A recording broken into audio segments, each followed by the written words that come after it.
삶에서 가장 영향이 큰 것이 전쟁이었죠. 그 다음에 의식주, 그 다음에 이제 농경, 직업, 이렇게 분류를 한다 그랬죠. 삶에서 영향이 가장 큰 순서대로 전쟁, 우리가 지난주에 전쟁 무기에 대해 살펴보셨고, 전쟁을 수행하기 위한 수단과 어떤 도구들, 의식들을 고려해 보셨죠. 그 다음에 이제 의식주에서 오더이자, 아무래도 가장 중요한 것이 의식주에서 오더이자, 그 다음에 밥식자, 먹는 거, 먹거리 중요하죠. 그 다음에 사는 거, 집, 주거 형태입니다. 의식주가 이제 삶에서 차지하는 비중이 굉장히 크죠. 높죠. 오늘은 이제 지난주에 우리가 의에 대해서 잠깐 보셨는데요. 오늘 의와 식, 주 순으로 살펴보시겠습니다. 자, 옷의 그러면 옷이 되기 전의 상태가 실, 사 있고 실로 뭘 만듭니까? 천을 만들죠. 실로 천을 만들어서 이 천을 옷감으로 해서 옷을 만들게 되죠. 그러니까 이것들이 이제 직접적인 옷과 관련된 부수자고, 옛날 사람들은 이 색감을 어떻게 나타냈는가 하면 색감을 이 실이나 천을 물들여 가지고 컬러를 나타냈습니다.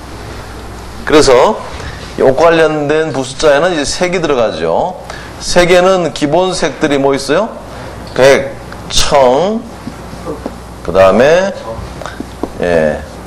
흑, 그 다음에 황, 그 다음에 적, 적이 있죠. 적이 있습니다. 요것이 다 부수자입니다. 기본적으로. 그 다음에 그러면 이런 색깔을 어떻게 천에다가 물들이느냐? 물들이는 것의 원조는 사람의 몸의 문신이 원조입니다. 몸에다가 색깔을 문신 새긴 것이 예술의 어떻게 보면 시초예요. 흑백으로만 문신 들인 게 아니고 아마 칼라를 썼을 수도 있죠. 그러면 몸에다가는 뭘로 문신을 새기느냐? 요 매울신으로. 이것이 매울신은 고통스럽기 때문에 맵다라는 뜻이 생긴 것이지, 원래 뜻은 뭐야 이게? 도구죠. 사람을 고통 주는 형벌의 도구, 형구란 말입니다. 그러니까 이게 막 여기다가 좋은 말, 문신이야 자기가 좋아서 새기니까 뭐 고통스럽지 않지만, 고통스러워도 참을 수 있지만, 이거는 이제 포로로 잡혀와가지고 묵형당하는 모습, 죄수로서 묵형당할 때는 이게 좋은 게 아니죠. 고통스러운 거야. 그 고통이 얼마나 눈물을 쏟게 하는지, 매운 음식 먹을 때 눈물 난다고 해서 이게 매울신으로 알려져 있을 뿐이지, 원래는 뭐예요? 송곳이다. 사람을 찌르는 도구다 생각하셔야 돼요. 이걸 가지고 몸에다 문신을 했어요. 그 다음에 이제 돌이나 종이에다가 뭘 사용했습니까? 붓을 사용했겠죠. 이 붓을 가지고 종이나 도화지나 아니면 이 옷감에다가 그림을 그리거나 했겠죠. 이런 것들이 이제 색깔을 어딘가에다가 칠하기 위한 도구로 보시면 됩니다. 이런 것들이 전부 다 의식주의 의에 해당하는 부수자입니다. 자, 그럼 이제 우리가 지난주에 하던 색을 계속 보시죠. 이게 꼭 첫날 쓰면 이렇게 되더라고. 좀 쓰다가 보면 기름이 묻어서 괜찮은데 첫 시간에 잘 안 지워지더라고.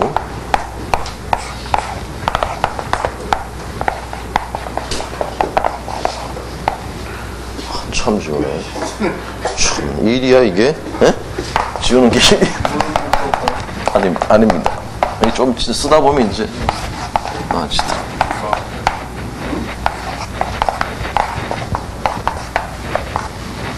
이 기름기가 좀 마르면 이렇게 되더라.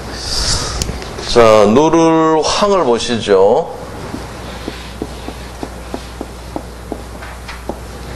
누를 황자. 누를 황자는 그 화살, 이게 화살인데 이 화살에 뭔가 이렇게 장식이 달린 모습이었어요. 예. 화살이 단순히 살상용이나 동물을 잡기 위한 화살도 있고, 화살을 중간에다가 뭔가 표시를 해가지고 연락을 한다거나 무슨 신호를 보낸다거나 할 때 뭐 묶어서 화살 쏘게 되겠죠? 아니면은 불화살도 있고, 아무튼 그 화살에 달린 장식이 누런 장식 달린 이 화살에서 이게 누를 황이 되었습니다. 요 글자가 비슷한 글자 3개 있습니다. 거기 뒤에 나오죠? 네, 맨 위에 타이틀에 보면 셋째 지지인 그랬습니다. 이거 병인 할 때, 육식갑자 할 때만 쓰는 글자죠. 병인년 할 때 셋째 지지인 임방 인시 씁니다. 그 다음에 멀리 흐를 연자, 요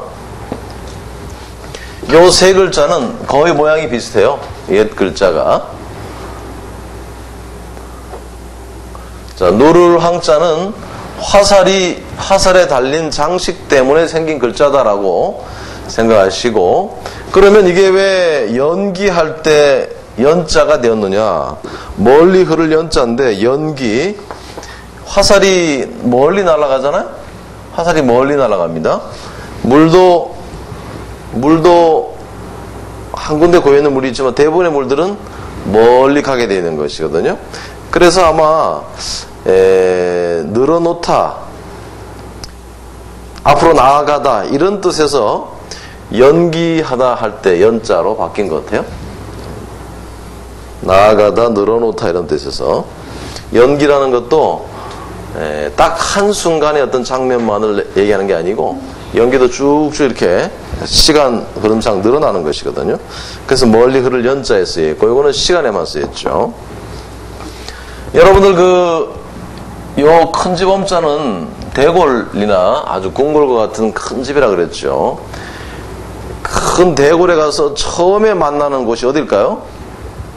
대골 문을 쫙 열면 처음에 만나는 곳이 어디예요? 광장이죠. 그 광장은 옛날에 아스팔트 깔려 있었을까요? 뭐 어땠을까요? 잔디 깔려 있었을까요? 문을 딱 열면 만나는 그 광장은 누런 흙 마당입니다. 그러니까 넓을 광자입니다. 광장, 광야할 때 넓다는 넓을 광자죠. 요거를 넓다는 뜻을 이용해서 광산 할 때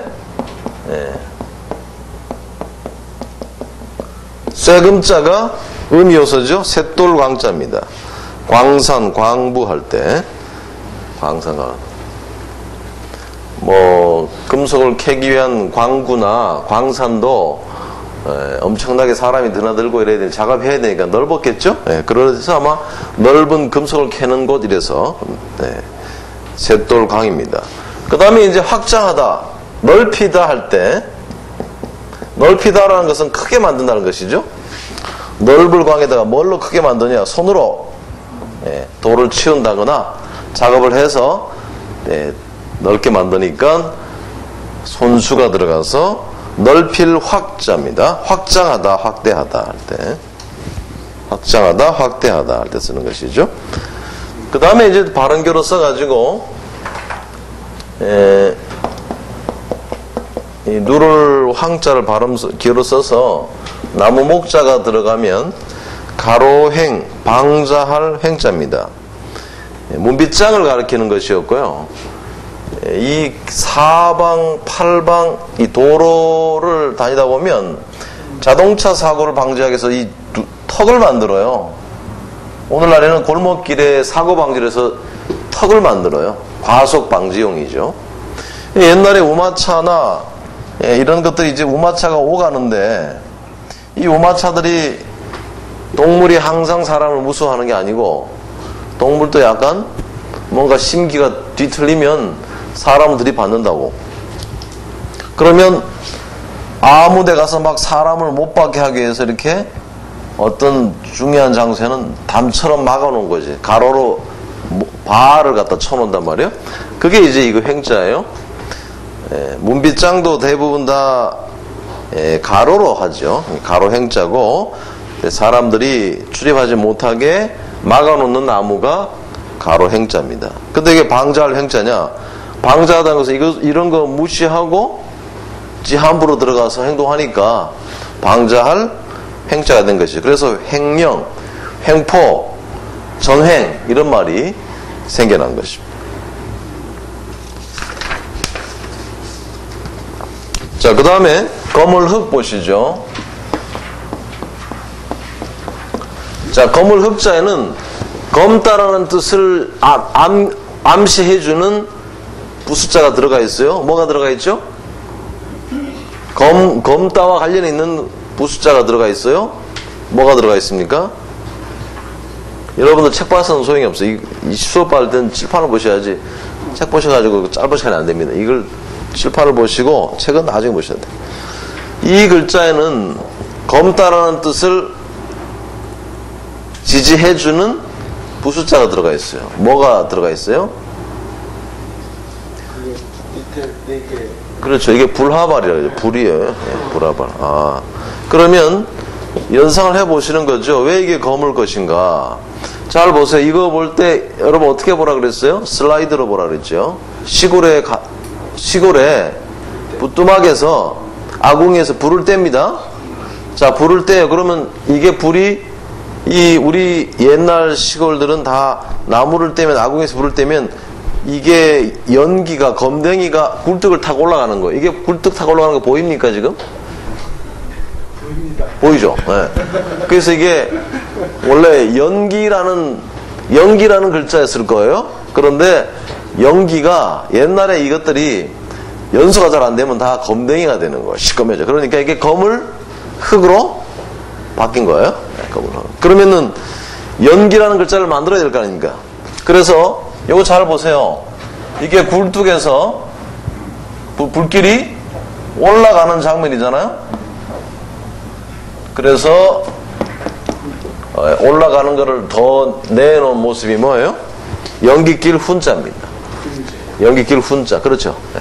올라가는 거예요, 이게? 자, 그러면은 검을 흙인데 검다라는 뜻이죠. 이 검다라는 뜻을 이용해서 쉽게 만드는 글자가 흙토 하나 붙인 거예요. 이 직역하면 뭐예요? 검은 흙. 검은 흙이 뭐예요? 먹이죠. 먹묵입니다. 먹묵입니다. 수묵화, 묵형을 가한다. 그 다음에 금묵자흙 이런 말들이 생겨났죠. 금묵자흙 너무 잘 아는 사자성어죠. 검댕이를 가까이 하면 검어진다. 이런 얘기죠. 친구를 잘 사귀어야 된다. 이런 얘기가 되겠습니다. 자, 그 다음에 여기에다가 개가 한번 들어가 보죠. 이게 이제 간단하게 써서 이렇게 쓰는데, 이렇게 씁니다만, 이런 글자죠. 여기에 개가 있는 거예요. 이 검을 흑자인데, 검은 개, 이런, 흑심품은 개, 이렇게 보시면 돼요. 예? 흑심품은 개. 어떤 놈이 흑심품은 개예요? 개가 살며시 다가가고 옆에 씁니다. 남의 집에 가면 살며시 다가가서 서요. 아무 찢지도 않고 딱 서요. 그러다가 일 끝나고 돌았을 때 확 물어요. 조심해야 돼. 저도 한번 강원도 시골에 있을 때 그런 경험이 있어요. 그러니까 가만히 있다가 싹 물어. 그러니까 흑심품은 개라니까 이게. 가만히 있어 이게는. 절대 사전에 경고를 안 합니다. 날뛰질 않아요. 그래서 이것이 묵묵할 묵입니다. 뭘 생각하고 있는지 모르지 저놈이. 묵묵할 묵자 언제 쓰느냐? 묵상, 침묵, 묵묵부답. 자, 이게 이제 원래 연기라는 글자였는데 검따로 쓰이니까 연기가 나가는 모습을 넣어가지고 이게 연기길 훈이 됐어요. 훈제 이런 뜻이죠. 이것도 쓰이고 여기에다가 불화를 하나 더 넣어가지고 의미를 더 확실하게 한 글자도 똑같이 쓰입니다. 연기길 훈자입니다. 훈제, 훈육, 훈향할 때 쓰이는 거예요. 여러분이 공을 세우고 받는, 정부로부터 받는 이게 표창장이 뭐예요? 훈장이죠. 이 훈장은 연기라는 것은 어때요? 연기는 지붕 위로 올라가가지고 쫙 퍼지는 거예요. 그렇죠? 그럼 공을 세웠다는 것은 공을 세우면 그 이름이 사방팔방 퍼지는 거예요. 그러면 사방팔방 내 이름을 퍼뜨리기 위해서, 즉 정부로부터 상을 받기 위해서는 얼마나 힘을 쏟아야 되겠어요. 그래서 그 힘을 쏟아가지고 이름을 떨쳤을 때 받는 상이 바로 훈장이에요. 공훈입니다. 공을 세우기 위해서 힘이 들어간다 이런 얘기죠. 이렇게 해서 우리가 5색을 다 보셨어요. 5색 보셨고요. 이제 이 색을 몸에다 입히기 위해서 어디에다가 색을 칠했느냐, 어디에다가 예술활동을 했느냐, 이런 장면 보시죠.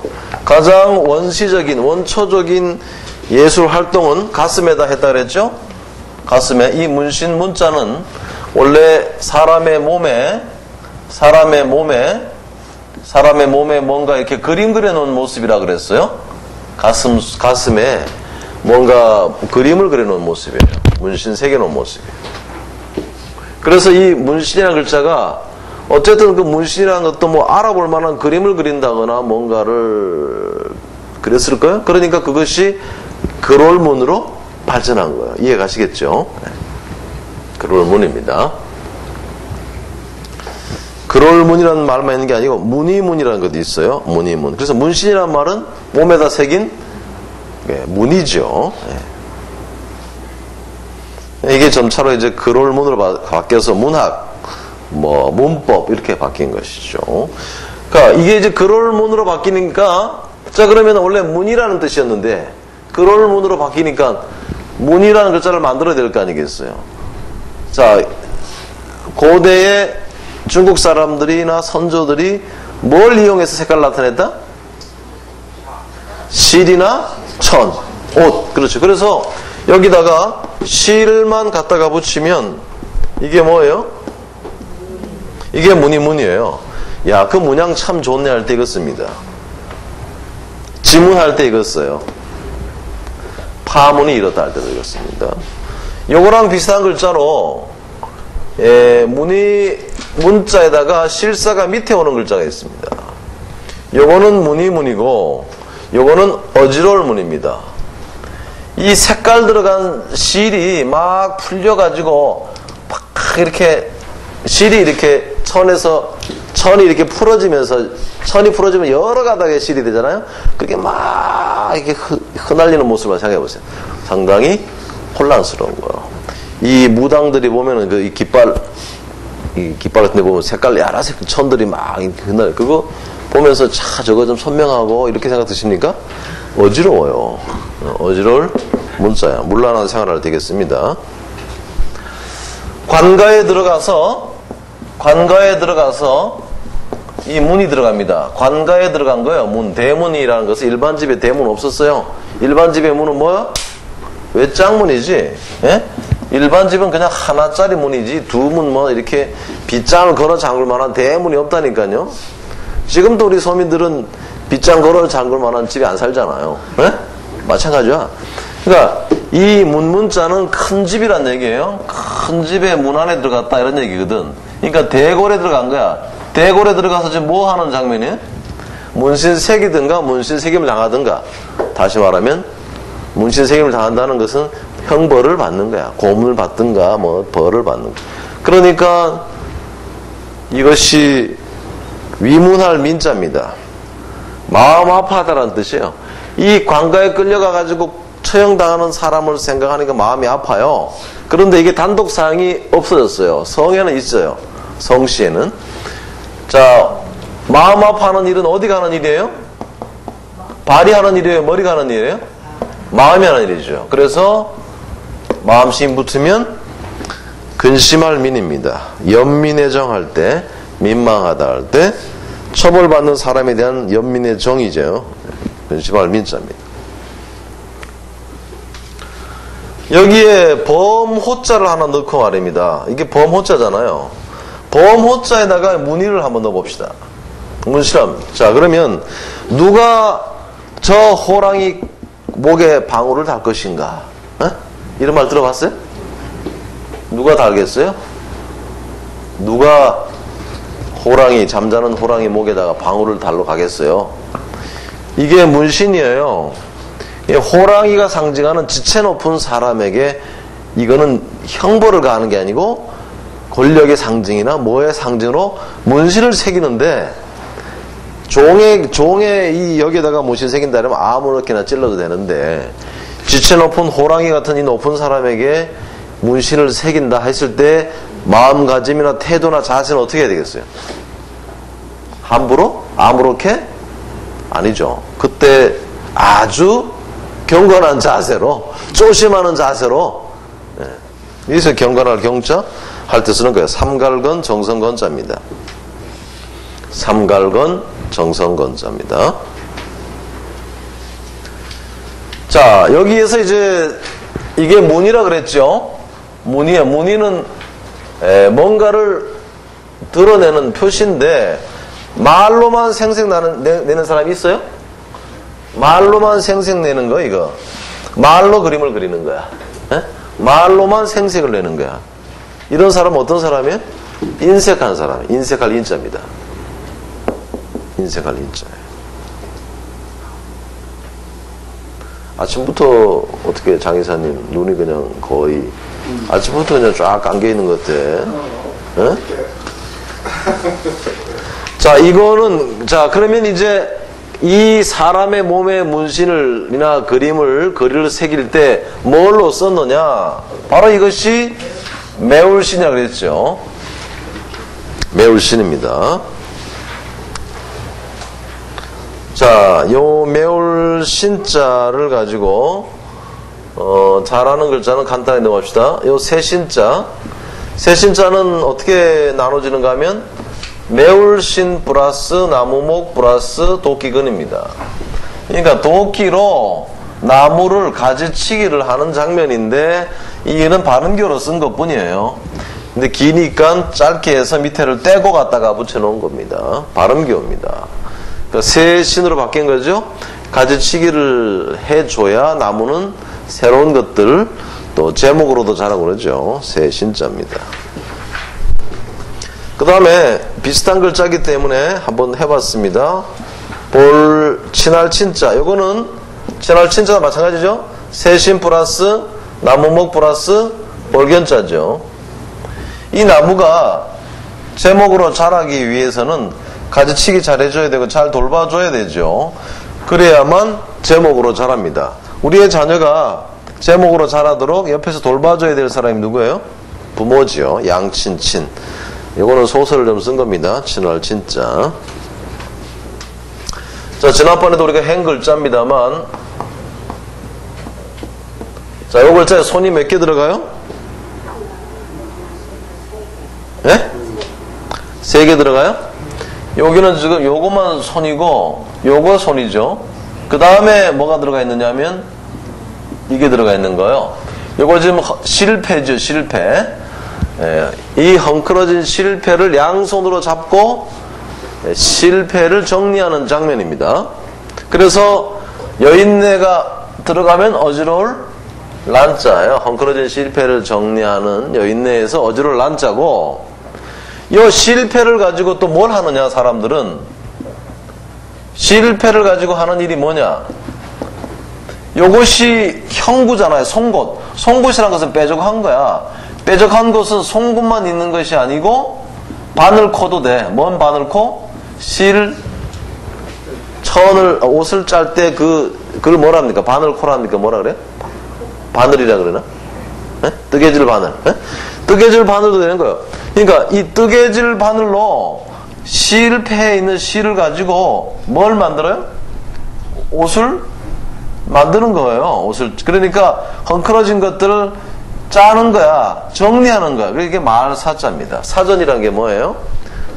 헝클어져 있는, 흩어져 있는 글들을 하나로 모아놓는 거거든. 그래서 말사자입니다.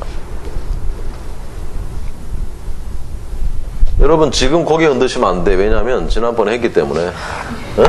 지금 고개 흔드시면 상당히 다 잊어버렸단 얘기야. 어? 예, 공부 안 했다는 증거예요. 갑자기 거의 무슨 처음 듣는 것처럼 막 이렇게 고개를 흔들어 대시는데 곤란합니다, 이거. 아주 실망스러워요. 예. 자, 이것이 형벌을 가하는 도구라 이러면은 발전하면 형벌을 받는 죄수도 되는 거야. 예? 감옥에 가면 말이에요. 감옥에 가면 이 두 죄수가 감옥에 가면 두 죄수들이 뭘 하냐면 다 지가 옳다 그래요.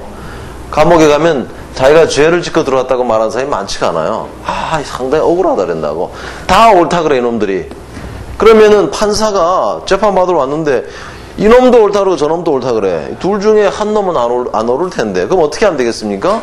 옳은지 안 옳은지 죄인 이놈 속을 들여다볼 수도 없고 아주 한정하겠죠? 증거가 없을 때 어떻게 해야 되겠어요?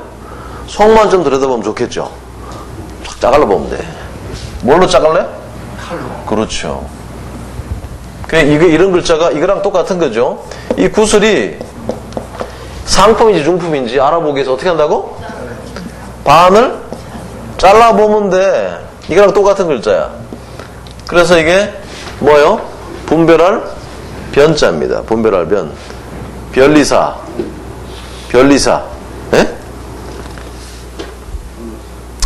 변호사 아닙니다. 변리사. 변별. 예. 자, 변호사는 또 뭐냐? 변호사는 뭘 잘하는 사람이에요? 무조건 말 잘하는 게 변호사가 아니고 이 두 죄인들 사이에서 옳다고 그러다고 하는 놈들 사이에서 말을 잘해줘야 되는 사람이 변호사예요. 그래서 이게 말 잘할 변자예요. 이해되시죠? 그냥 생기는 글자가 아닙니다. 그러니까 매울 신자가 형벌을 가하는 도구다라는 것도 입증이 되는 거예요.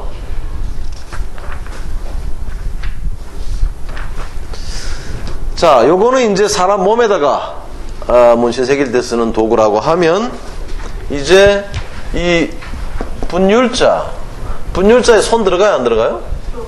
손 들어가죠. 예, 요거 붓입니다. 요거 잡고 있는 손이죠. 예, 분율자예요. 혹 여러분 책 보시다 보면 터진 가로알 이런 말이 있어요. 예? 이거는 그냥 이 현재 글자를 보고 그냥 사람들이 이게 터졌다, 에? 터져 있다 이래서. 왜냐면 이게 가로알인데 그렇잖아요. 이게 가로알인데 이게 터졌어요, 안 터졌어요? 터졌잖아. 그래서 이게 터진 가로알 그러는 거예요. 요거를 터진 가로알 그러는데 이거는 이 글자를 보고 만들어낸 표현이고 원래 이거는 부숫자에는 안 들어가요. 214 부숫자는 안 들어가요. 왜? 그 당시 부숫자를 정리하던 사람들이 편의상 그냥 막 대충 정해놓은 거기 때문에 실제로는 이것이 손임에도 불구하고 부숫자에 못 집어넣은 거예요. 그래서 우리 여기 옆에 그 붙어있는 그 부숫자에 보면 214 부숫자가 아니고 우리는 260자 정도 돼요. 실제적인 부숫자가 다 들어가 있는 거예요. 그러면 형식적인 부숫자가 중요하냐? 실제 부수로 쓰이고 있는 게 중요하냐? 어떻게 중요합니까? 이게 더 중요한 거죠. 그러니까 이것이 제가 편의상 손개라고 붙입니다만 이름은 없어요. 어쨌든 이게 손입니다. 자, 손이 붙잡고 있는 손이야. 그래서 이게 뭐가 됐어요? 분율이 된 거예요. 이 붓은 가지고 뭐 몸에다가도 그림 그릴 수 있겠지만 도화지나 옷이나 천이나 이런 데다가 뭔가를 그릴 수 있을 거예요. 자, 그러면 옛날의 법이란 뭐냐? 옛날의 법이란 간단해요. 옛날의 법은 이게 길갈척입니다. 길이에요. 길에다가 방을 붙인 게 법이에요. 오늘날에 뭐 국회를 통과해가지고 뭐 어느 정도 일정 기간을 거친 다음에 이런 거 없어요. 옛날에 왕이 뭐 이렇게 생각이 났다 그러면 이렇게 해서 방 붙였어요. 그게 뭐예요? 그게 법이에요. 그러니까 길갈척자, 걸을 척자에다가 분율 들어가서 법률자입니다. 법칙률, 법률이에요. 요게 이제 분율자인데 붓에 보통 붓대롱의 재료는 뭐였어요? 대나무죠. 예, 그래서 대나무 들어가서 이게 뭡니까? 붓필자죠. 예, 붓필자입니다. 필기구 할 때 필담 그러죠. 그럼 이 붓 가지고 뭐 글을 써야 될 거 아닙니까? 도화지입니다. 요거 해일도 아니고 가로알도 아니에요. 예, 이게 붓쓰는 가로알에 들어갈지 몰라도 이게 뭐다? 도화지? 그냥 붓 갖고 쓰는 도화지나 아니면은 붓을 적시는 벼루로 생각하시면 돼요. 그러니까 벼루에 붓을 적셨다. 도화지에 뭔가를 썼다니까 글을 쓴 게 모아지면 책이 되니까 책서 이렇게 되는 거예요. 서점. 네, 이렇게 됐을 때도. 자, 그러면 언제 글을 읽고 쓰느냐? 예? 요거랑 딱 하나 차이에요. 요것은 아침 단자입니다. 지평선상이 아니라 수평선상으로 해가 떠오르는 모습이에요. 아침 단자예요. 원단이란 말 들어보셨죠? 새해 아침을 우리가 원단 그래요. 네. 그러니까 이게 해가 떠오르는 모습이라니까 해가 조금 떠오를 때를 뭐라 그래요? 일찍조. 네. 이게 일찍조자예요. 조간신문 아침 조자 할 때. 그러니까 언제 글을 읽고 쓰느냐? 해가 떠오를 때. 그러면 해가 떠올라 있는 시간 이 대가는 뭐냐? 이게 낮이야. 그래서 이게 뭐예요? 낮 주자입니다. 글을 쓰는데 요렇게도 쓰고 요렇게도 써요. 그러니까 이거나는 뭐냐? 이거는 도화지나 어떤 데다가 뭔가를 써놓거나 뭐 그림을 그렸다거나 아니면 도면을 그리는 모습이에요. 그래서 이게 뭐예요? 그림화입니다. 자, 그림이라는 것은 예술 작품으로서 그림도 있지만 옛날에 예를 들어서 집을 하나 짓는다. 예? 집을 하나 2층 집을 짓는다. 그러면 이 집에 대한 한 3층 이렇게 되게 하고 뭐 집이 커지면 반드시 옛날 사람들도 뭘 그려놓고 시작했을까요? 설계도. 그렇죠. 그래서 이것이 그림이라는 것은 그런 어떤 건축물을 그리기 위한 설계도 되는 거예요. 그러면 길공사를 한다. 아니면 밭을 정리한다 이럴 때도 마찬가지로 뭔가 설계도를 그렸을 거예요. 이 설계도에 따라서 구획을 정리하는 거예요. 칼로 잘라. 예? 옷감을 딱 이렇게 재단하듯이 자르는 거예요. 아니면 나무에다가 확실하게 이제 이렇게 뭐 지도나 이렇게 그림 같은 걸 그려놓고 이런 거를 안 지워지게 칼로 아주 확실하게 여기를 베어버려. 그럼 이게 지도도 되는 거예요. 그래서 이 획자가 글 획자입니다. 이 그려놓은 본에 따라서 칼질하는 장면이다 생각하시면 됩니다.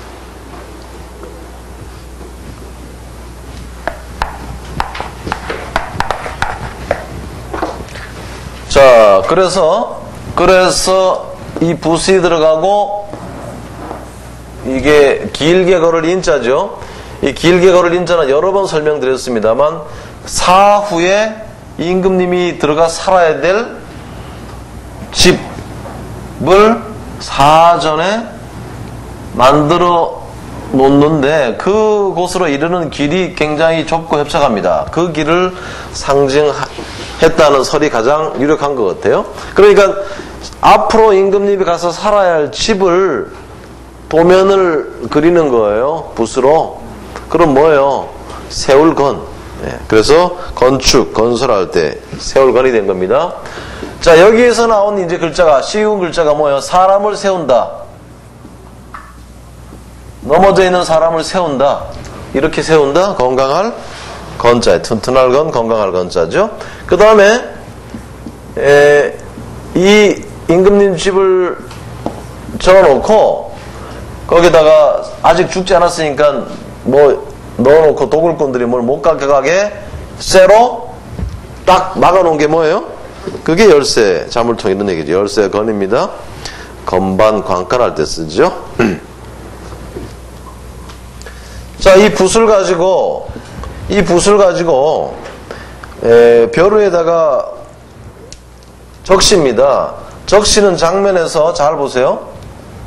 적시는 장면인데 보통 어떻게 적시는가 하면 이게 벼루가 있으면 붓을 딱 담그면 어떻게 하는가 하면 이렇게 담그기도 하지만 이렇게 해요.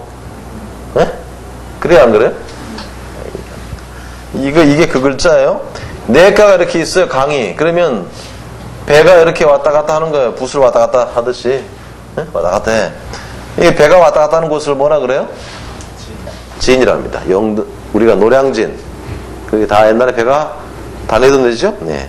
그래서 이게 나루진이라고 합니다. 나루진, 삼낭진, 노량진, 이건 다 옛날에 배가 드나들던 곳이에요. 지금 노량진이 이제 한강길이 막혀서 배가 안 드나들지만 옛날에는 그 노량진이 뭐 의미를 알 수 있어요? 배가 드나들던 곳임을 알 수 있습니다.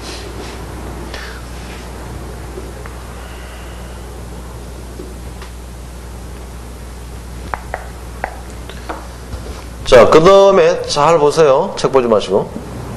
여기에 분 밑에다가 점이 들어가고 그릇이 이렇게 들어갑니다. 이 붓이라는 것도 뭔가 이게 수세미와 같이 뭐 이게 꼬랑지나 뭐 이런 털 같은 게 달려있는 게 아니에요.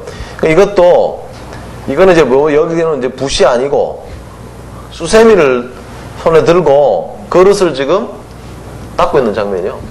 옛날 그릇 닦아보셨죠? 녹그릇 안 닦아보셨어요? 젠가 이게 묻혀가지고 녹그릇을 닦아야 돼요. 그러면 녹그릇이 빛나려면 어떻게 닦아야 돼요? 막 힘들게 엄청나게 정성을 기울여야 돼요. 그러니까 이게 다할진, 진력할 진자입니다. 매진, 고진, 감내, 이런 말이 여기서 나온 거야. 그러니까 그림을 그려보셔야 돼. 이거 붓 가지고 지금, 그러니까 수세미 들고 지금 녹그릇을 닦는 장면. 그러면 쉽게 다할진, 진력할 진자입니다. 소진, 매진, 고진, 감내 이런 얘기입니다.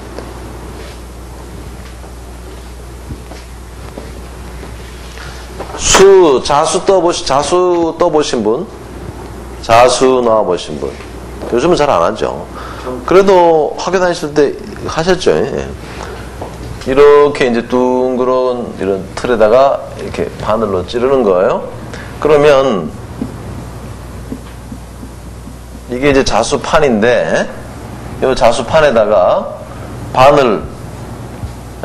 바늘로 찔러야 되죠. 바늘로 이렇게. 이게 뭐면 알 수 있어요?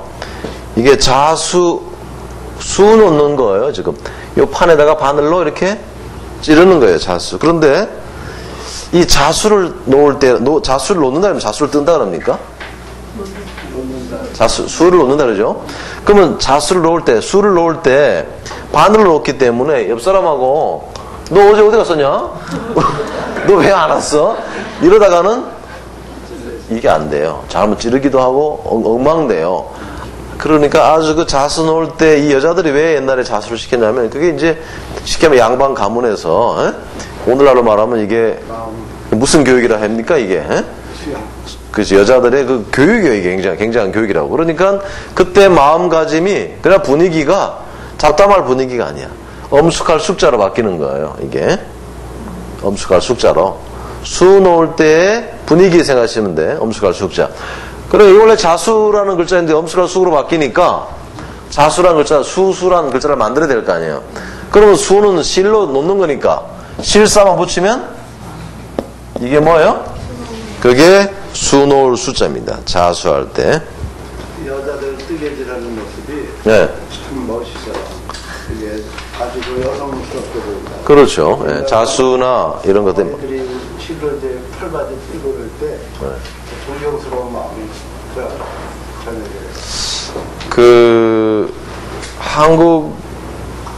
요즘에 한국 사람들은 잘 이게 뜨개질 안 하는데 일본 사람도 뜨개질 많이 해요. 상당히 정적으로. 전철 안에서도 뜨개질을 해요. 갖고 다니면서. 여성스럽고. 우리는 전철 안에서 스포츠 신문 보는데 일본 여자들은 스포츠 신문 안 봅니다. 왜냐면 스포츠 신문은 이렇게 좀 아주 야한 사진들이 많아가지고 절대 안 보는데 우리는 스포츠 신문 보는데 일본 사람들은 전철 안에서 만화를 보든가 아니면 이제 뜨개질 하든가 만화를 많이 보죠. 자, 이렇게 해서 분율자를 살펴보셨습니다.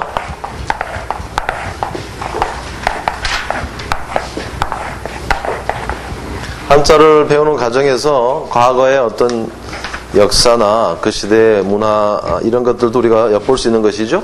옛날에 그 미술을 전공하는 이게 뭐라 해야 됩니까? 그 고미술을 전공하는 사람인가? 이 미술 작품을 보면 그 당시의 사회상을 다 읽어낼 수 있다고 그러더라고요. 마찬가지입니다. 이 글자에서도 그 당시의 사회상들이 묻어나는 거예요. 그런 거를 우리가 알면 참 좋겠죠. 자, 이제 이렇게 의에서 첫 번째 단계가 이제 실사입니다. 실사는 이렇게 쓰기도 하고 이렇게 쓰기다 그래요. 이런 거 따질 필요 없습니다. 편한 대로 그냥 쓰시면 되는 거. 근데 요거는 이제 실이 이렇게 한 가닥 풀어져 있는 모습, 네, 이렇게 생각하시면 되겠죠? 네, 실이 이렇게 요 모습에서 요 모습에서 따온 거예요, 이게. 그래서 원래 2개 썼었죠?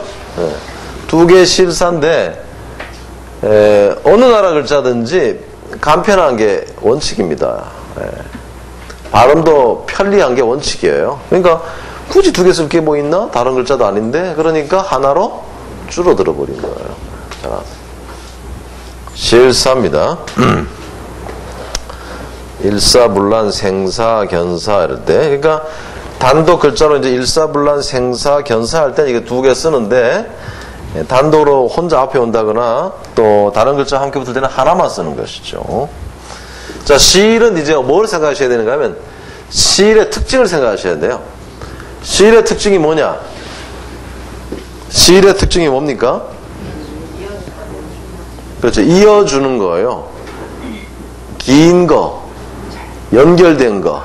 이 시일의 특징이에요. 그 다음에 옛날은 시일에다가 물감 들여가지고 색을 나타냈기 때문에 그런 것도 다 시일이 나타내는 특징이에요. 그러니까 이어진다, 묶어준다, 연결되어 있다. 이게 시일의 특징입니다. 자, 그러면은 시일이 있는데 이것은 묶어준 거죠. 네. 이거 묶어준 표시예요. 그러니까 이을 개입니다. 계보라는 건 뭡니까? 계보. 이어지는 족보가 계보요.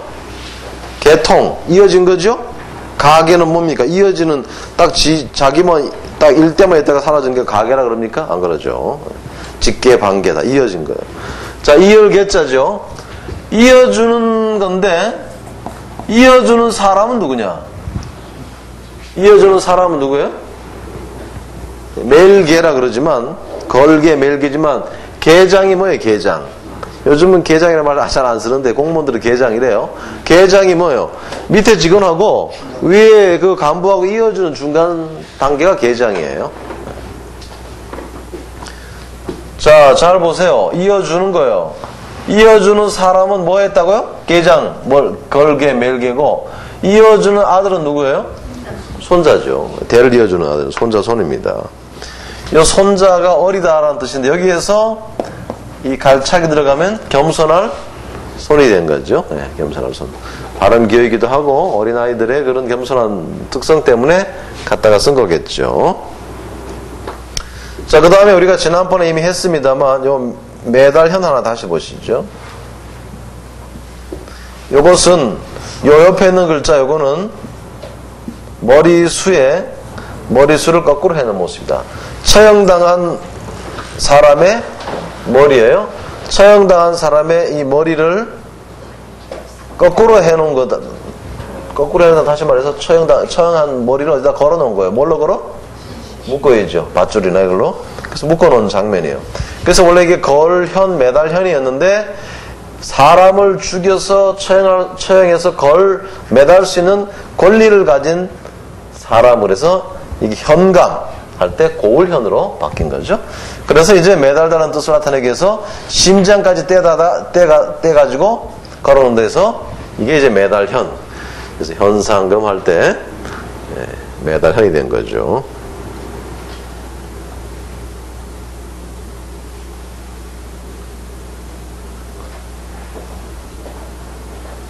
오른쪽으로 가려고 그래도 불안하네. 기사가 안 계시니까. 자, 여기에서 시일의 이제 이 시일의 특징 이제 쭉 보십시다. 자, 지금부터 쓰는 글자들은 글자 자체보다도 시일의 특징을 한번 초점 맞춰 보세요.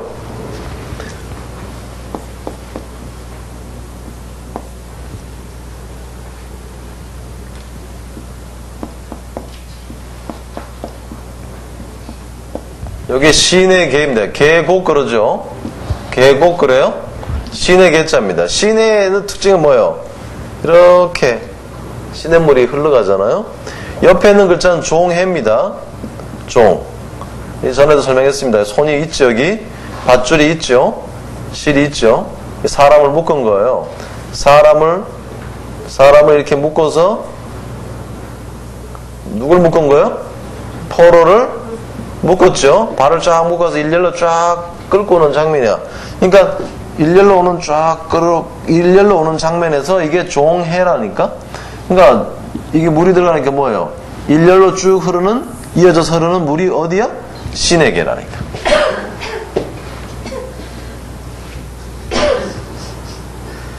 샘물이 어떻게? 샘물이죠? 네. 샘물이죠, 저게. 샘천입니다. 잘 보세요. 흰 물이죠? 언덕에서 물이 쫄쫄쫄쫄쫄 이렇게 나오면 햇빛을 받으면 요 샘물이 굉장히 반짝여요. 그래서 흰백자에다 물자, 이 샘천이야. 샘천자죠? 그러면 이 샘물이 어떻게 되느냐? 처음에는 이렇게 점점 이렇게 하지만 나중에 어떻게 돼요? 어떻게 되는 거예요, 이게? 줄이 되는 거죠. 줄선이에요. 줄선. 샘물 쫄쫄쫄쫄 나와서 그게 점이 연결되면 선이 되는 거야. 선이라는 것은 점이 연결된 거라 그러죠? 줄선입니다. 요거는 불을 쏩니다. 누구를 불렀어요? 신을 부르는 장면이에요. 음식을 해놓고 신을 부르는 장면이요. 자, 둘을 불러서 묶어주는 게 뭐예요? 예? 남자, 여자를 불러다가 실로 묶어주는 게 뭐예요, 이게? 이게 소개하는 거지. 예? 중매쟁이가 뭐 하는 거예요? 둘을 불러가지고 묶어주는 거야, 이게. 그래서 소개, 이을 소자입니다. 실의 특징 보죠, 실의 특징.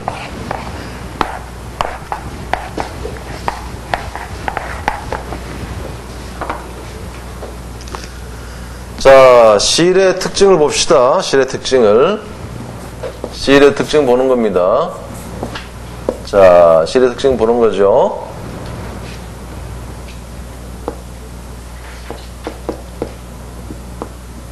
줄.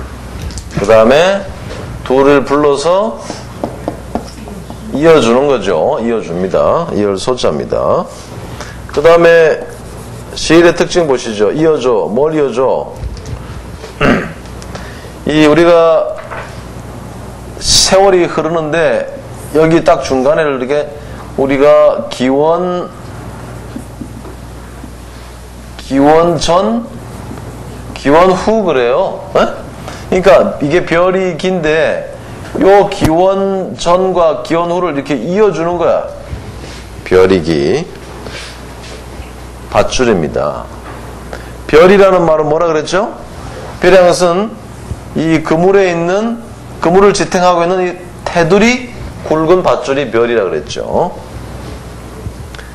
그래서 여기에서 나온 말이 기강을 세운다는 말은 별이기 별이강이니까 기강을 세운다는 것은 밧줄에 이 그물의 테두리를 세운다 이런 뜻이에요. 세워야만 그물이 바로 될 거 아니에요.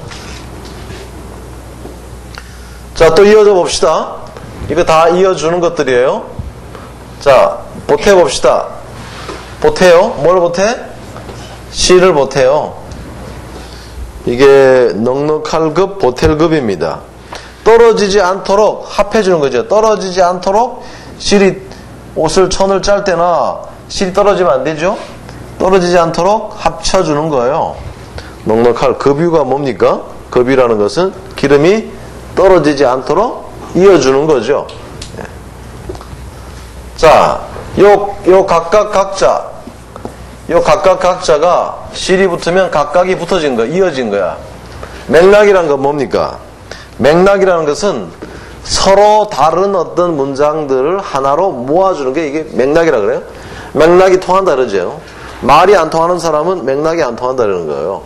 각각 있는 거예요. 각각을 묶어준다. 뭘로 묶어줘? 실로. 네, 이런 얘기죠. 자, 아예 시를 아주, 요거는 시를 아주 토막낸 거예요. 토막내는 거는 이게 뭐예요? 끈을 단자고, 토막난 시를 이어주는 건 뭘로 이어져? 실로. 이을 개자고. 이거랑 비슷한 글자가 있는데, 요거는 꿰멜 철자입니다.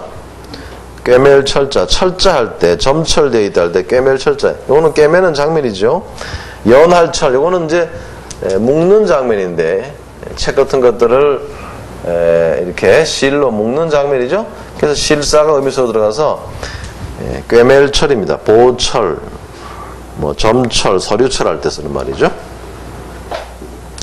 멜개는 우리가 지난번에 했습니다만, 이 옛날 수레바퀴의 밑에다가 창사를 달아가지고 남의 수레를 못 쓰게 만들어졌죠. 그때 이 창사를 뭘로 다느냐? 실로 매다는 거예요. 그래서 이게 멜개자입니다. 법정에 계류되어 있다 이러죠.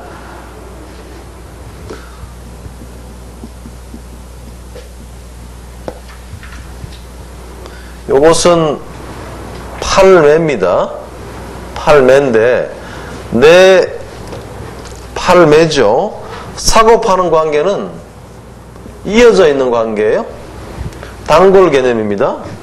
오늘날은 이제 단골 개념이 없을지 모르지만 예전에는 단골이라 그러는 말 많이 썼어요. 단골이 어디서 나오느냐? 물건을 사러 주러 가는데 나 얼마나 남았다고요? 2분. 그러니까 이게 사고 파는 관계가 이어진 거예요. 이게 이을 속자입니다. 연속, 계속, 접속 이런 뜻입니다. 자, 이런 글자들을 단독으로 외우셔도 좋지만 여기서 지금 뭘 보셔야 되는가 하면 시일의 특징을 보시면 돼요. 이런 글자들은 불을소, 별이, 또 자기기, 몸기, 합 이렇게 할 때 또 살펴볼 글자들이니까, 살펴봤거나 살펴볼 글자들이니까 여기서는 시일의 특징을 염두에 두시면 됩니다. 잠시 쉬셨다가 다음 시간 하시죠.